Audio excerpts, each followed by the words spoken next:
आई भैया, माता रानी के दरबार में जितपुर सिमरा 19 मथुरापुर निवासी हम विश्वनाथ पटेल बाबा फिल्म स्टूडियो के माध्यम से रउआ सबन के सेवा में एगो माता रानी के भजन से सेवा रही। आशा बा रउआ सबन के अच्छा लागी तो सब्सक्राइब, कमेंट और शेयर जरूर करब। जय माता दी।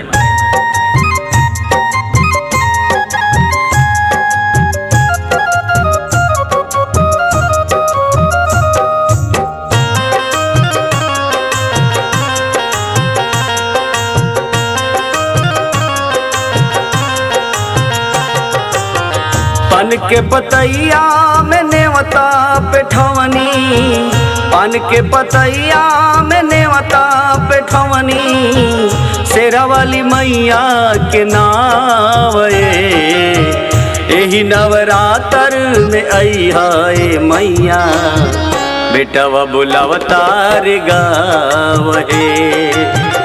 एही नवरात्र में अइहा मैया, बेटवा बुलावता रे गावहे।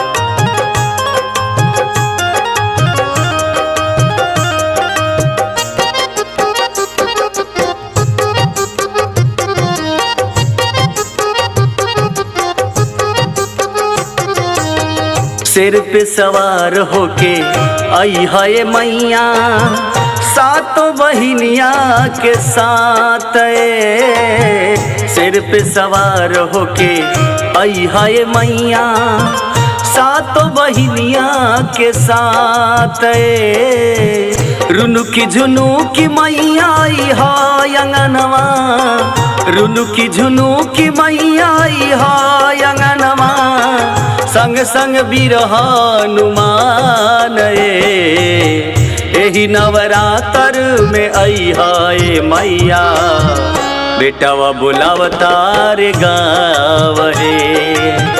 एही नवरात्र में अइहा मैया, बेटवा बुलावता रे गावहे।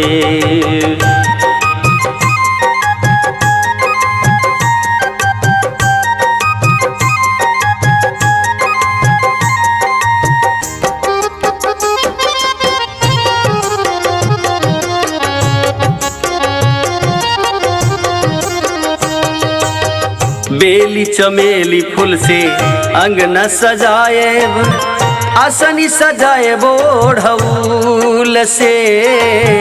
बेली चमेली फूल से अंगना सजाएब, आसनी सजाएब ओढ़ौल से। गैया के दूधवा से पौआ पखारब, गैया के दूधवा से पौआ पखारब, झुलुआ लगाएब नीम के छावे। एही नवरात्र में अइहा मैया, बेटवा बुलावता रे गावहे। एही नवरात्र में अइहा मैया, बेटवा बुलावता रे गावहे।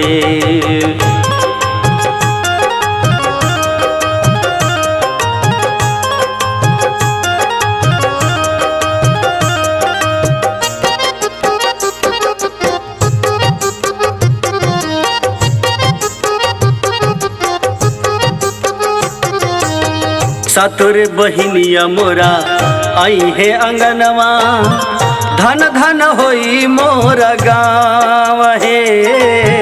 सातोरे बहिनिया मोरा आई है अंगनवा, धन धन होई मोरा गाँव है।